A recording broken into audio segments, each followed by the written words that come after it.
Hey, Matt. Right when I seen you, I came running to this computer and said, I'm ready to get started. Hi, Chandler. Can you hear me okay? Yeah, you got me a do though? Not this time. That's tragic. That's tragic. That'll always be kind of like our little inside joke, huh? That's right. Next time for sure. All right, we will go ahead and get started with questions from the media for you. Who would like to start us off? All right, I see Rob Tiongson. Go ahead. Thanks, Samantha, and thanks for joining us today, Chandler. Got a couple of questions to start things off for you. Now, Daniel Hemrick, your teammate, was really exemplary about you as his rookie teammate. He was saying how you're so quick at adapting with these cars. What does it mean to hear such praise from a veteran and past champion of Xfinity racing? And what are some of the core values from colleague racing that you feel has made you a better person and race car driver? Yeah, just the notebook and the experience that's under the roof at Colleague Race between AJ, Daniel, and some of the other drivers that we've had, like Kyle Larson, Kyle Busch this year, it's definitely helped me kind of adapt to the Xfinity car and the Xfinity Series. But yeah, no, I feel like we've had a good group of drivers come through this year, and it's helped everybody in the organization. Appreciate it. Thank you, man. Yep. Sorry, I couldn't unmute myself there. Let's go to Matt Weaver next. Sorry, having issues unmuting myself too. Chandler, you've had such a kind of topsy-turvy kind of season. There's been very big highs. There's been a couple of really big sustained lows too, and some of that's circumstantial, obviously. But with the small sample size of the playoff, how important is it to be able to try to avoid some of those prolonged slumps? And is there anything that you feel like you can do to better mitigate those situations?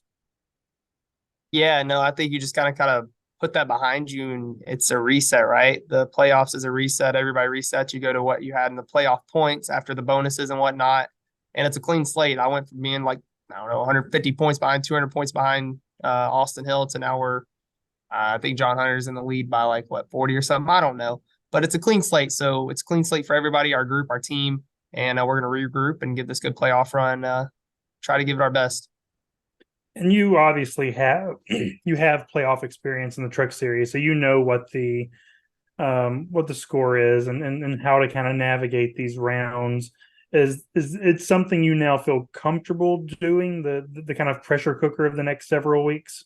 Yeah, I do actually. I feel like that experience last year helped me a lot, especially with the position we put ourselves going into the playoffs last year of having so many bonus points to where I could honestly just point my way in, just have good solid days, solid finishes, don't beat ourselves, get in anybody's trouble.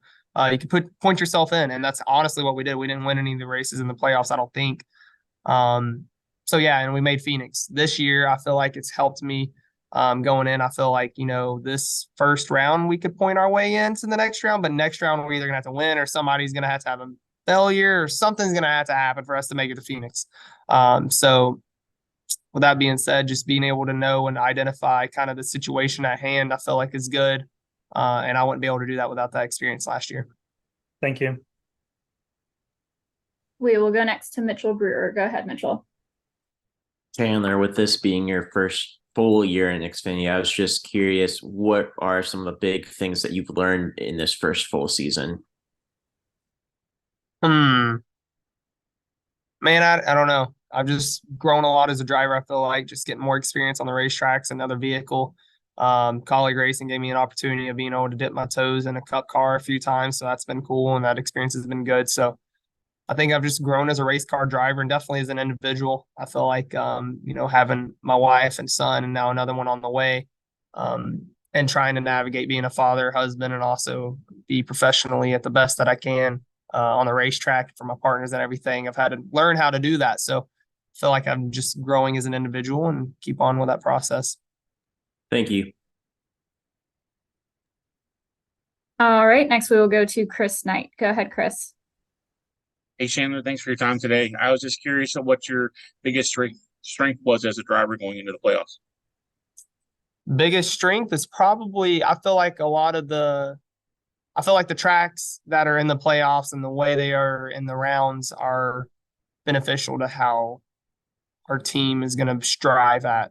Just with what my my strong suits are, where they've been good at and whatnot. I feel like the way what the tracks are, how they're laid out in the playoff schedule, what rounds they're in, I think that plays into my favor, in our favor. Great, thanks. Next, we'll go to Nathan Solomon. Go ahead, Nathan. Hey, Chandler, appreciate the time. Kind of just following up on that, does returning to some of those tracks that you ran at well earlier this year and have ran at well in the truck series give you confidence going into this playoff run? Yeah, no, for sure. Any reps or experience that you have obviously will give you, better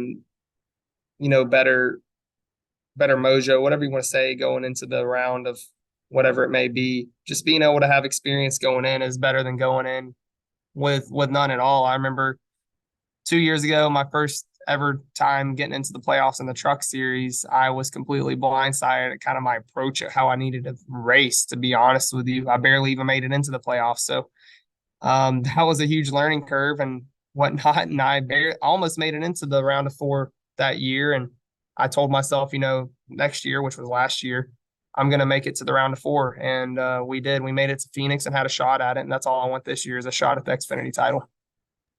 And then working with Bruce this year as a crew chief, just what's that been like, and how have you guys grown from Daytona to now? Yeah, we've grown a lot. It's been great. Bruce is a great guy. I feel like we're a really good fit. He's a good crew chief, good guy on the side. He's family man, just like myself. He's definitely good at separating professional to business life, or professional to personal life, my bad. And he's an amazing individual. I've learned a lot from him, honestly. Thank you. We will go back to Rob Tianson. Thanks, Samantha. Chandler, just to conclude things from my end, a silly question and one serious question. For my serious one, what would be your welcome to NASCAR moment that you feel has made you been accepted by your peers? And what song would you feel best describes your personality as a person and driver? Say that first question again. What would be your welcome to NASCAR moment that you feel has made you feel welcomed in the sport? Racing in Atlanta and Talladega. I mean, that's where I'm from. I'm from Georgia, so big fan base. And I mean, Nashville, Atlanta, Alabama. I mean, I have a huge fan base there, and just that's what I grew up going to those races as well, as far as Talladega and Atlanta. So feeling at home, all the fans just happy to see another Georgia boy out on a racetrack cheering them on. That's I'd say that's pretty welcoming. And then to answer your other question about the song, man, I don't know. I listen to country music, whatever you think. Sounds good. Thanks, man. All right, we will go next to Dustin Long. Go ahead, Dustin. Thank you. Hey, Chandler, did you ever go to Bristol and go to race just as a fan, or was the first time you were at Bristol, would that have been when you ran in, was it 2017 Cars Tour? Ooh, how'd you know that I even did that? A little research. That was for that was the first time Super Late Models ever even went there. It was for the Short Track Nationals, right? Yes. Yeah, no, that was my first time ever.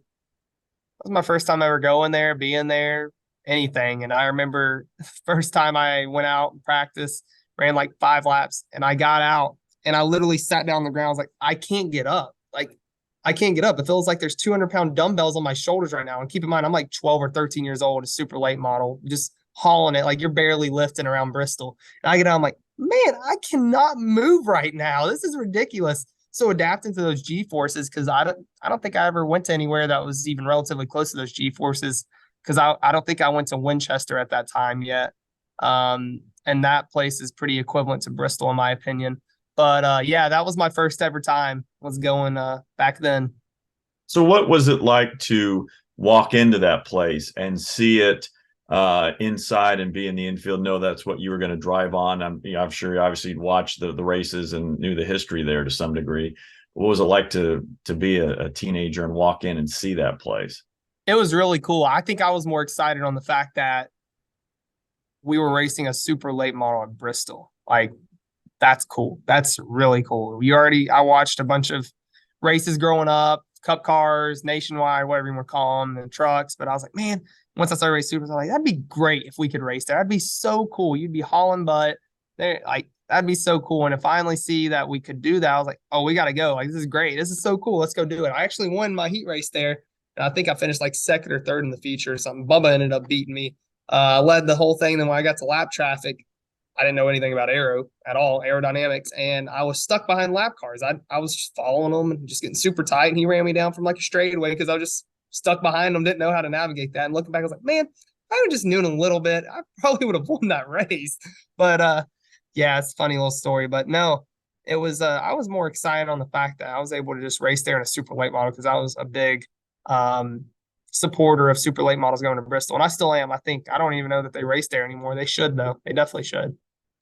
Obviously, I know you don't look too far ahead. Obviously, in 2 months you could be a series champion.